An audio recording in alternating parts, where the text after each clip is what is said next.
L'invité café.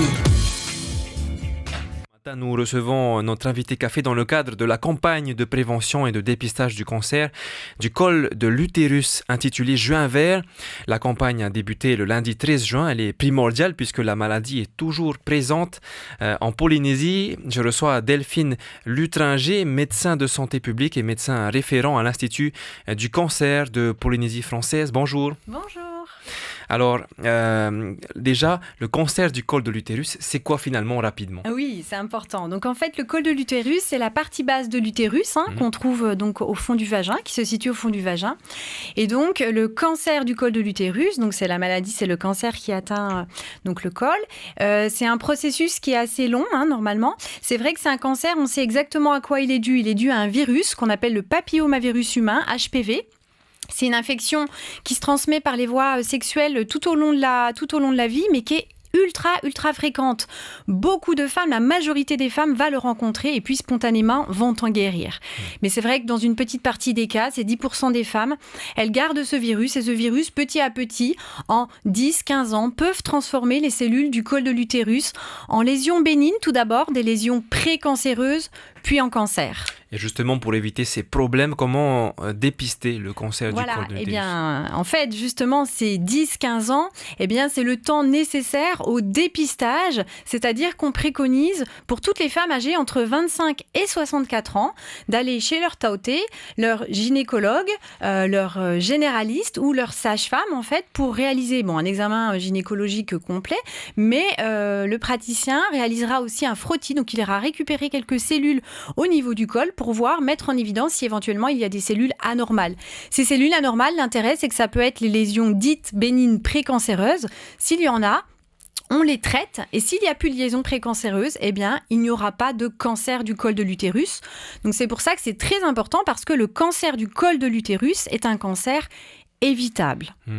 Alors, je pense que ça dépend du stade de la maladie, mais lorsqu'on a le cancer du col de l'utérus, quel est l'impact sur la vie au quotidien de ces femmes-là ? Oui, absolument. Donc en fait, si on diagnostique un cancer du col de l'utérus, de la même manière, pour revenir au dépistage, le dépistage peut permettre aussi de diagnostiquer précocement un cancer du col de l'utérus. Donc le stade auquel on va le diagnostiquer est hyper important puisque c'est ça qui va engager derrière le traitement et le pronostic. Donc un cancer du col de l'utérus qui est pris en charge très précocement, eh bien on va pouvoir le guérir, il va avoir un pronostic bien meilleur et un traitement qui pourra en être simplifié.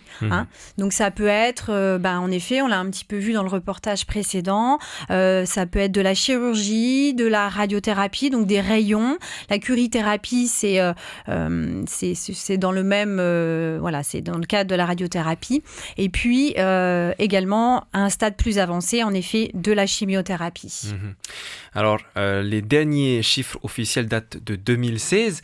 Qu'est-ce qui explique le fait qu'il y ait si peu de données ici en Polynésie ? Alors en fait, c'est le rôle du registre du cancer, de comptabiliser tous les nouveaux cas de cancer annuels.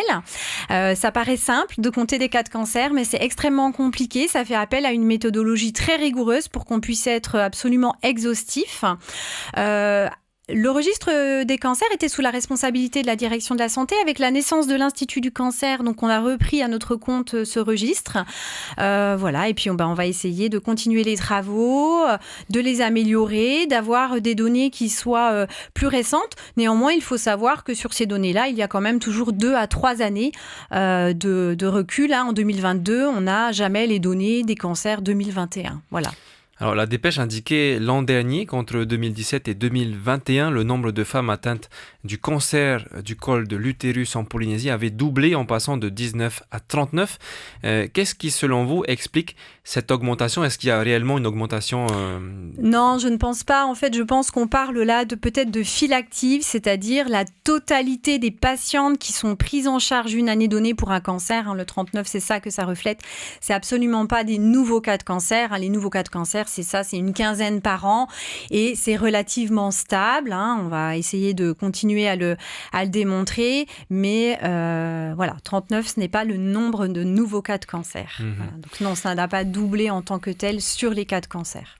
Donc le nombre de cas de cancer ici en Polynésie est stable alors? Il est de 15 nouveaux cas par an, voilà. Et après, évidemment, les patientes, elles sont prises en charge chaque année autant que possible. Et donc, la totalité des femmes qui sont prises en charge une année donnée, forcément, ce chiffre est un petit peu plus élevé. Donc, il est de l'ordre d'une 40, une cinquantaine, effectivement.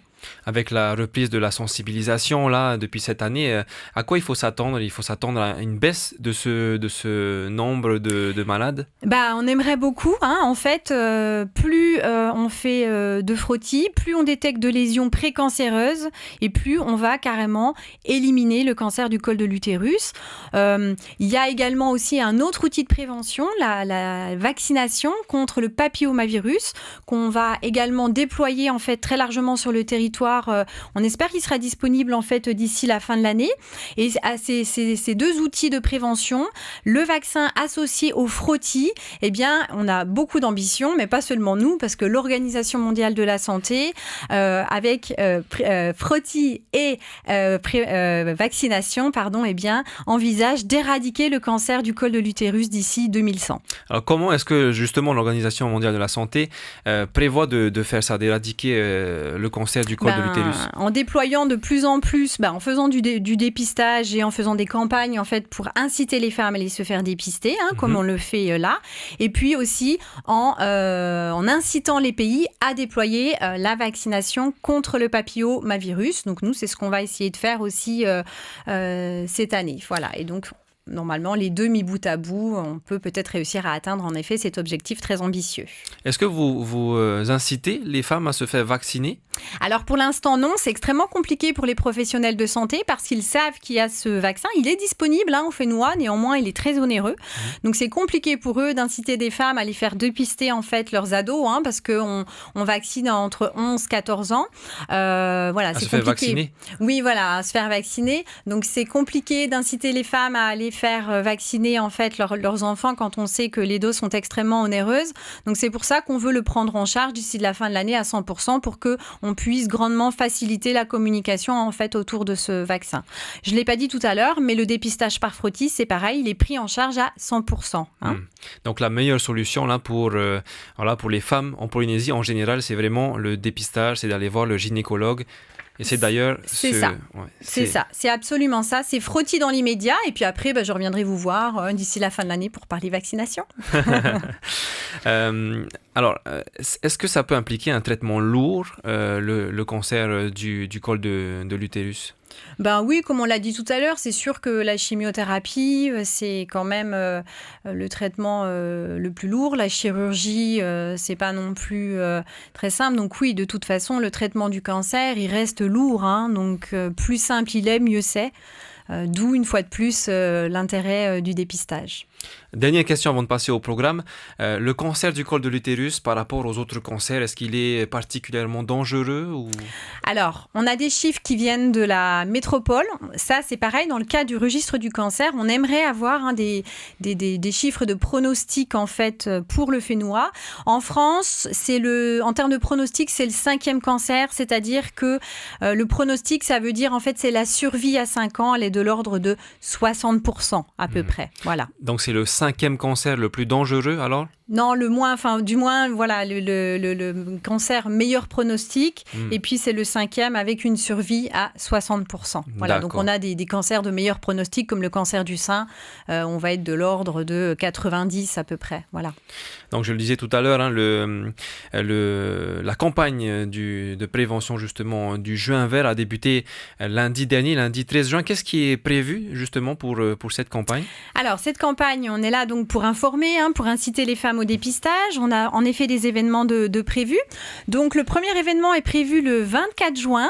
Donc c'est le Mahana Matiyé. Donc c'est la journée tous en vert. Donc on incite tout le monde à s'habiller en vert, à se prendre en photo, tout seul, en famille, entre amis, comme ils le souhaitent. Voilà.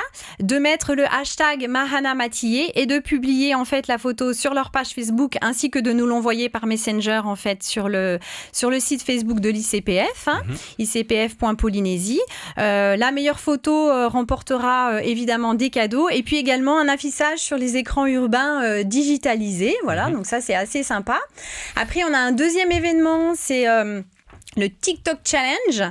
Alors là, c'est pour venir en fait au soutien aux femmes atteintes d'un cancer du col de l'utérus. Donc le but, c'est de faire une vidéo de soutien pour ces femmes et sur le même principe, en fait, de s'abonner à notre page TikTok et de publier en fait cette vidéo avec le hashtag #MatillierTahiti, voilà, avec des cadeaux à gagner pour les gens, mais également pour les femmes, en fait. Donc le but, c'est de faire gagner en fait les femmes atteintes d'un cancer. Les vidéos qui vont gagner seront celles notamment qui auront le plus de likes. Et on a des ambassadrices pour nous aider sur ce challenge, et notamment Eva Aritei, voilà, qui initiera ce TikTok Challenge.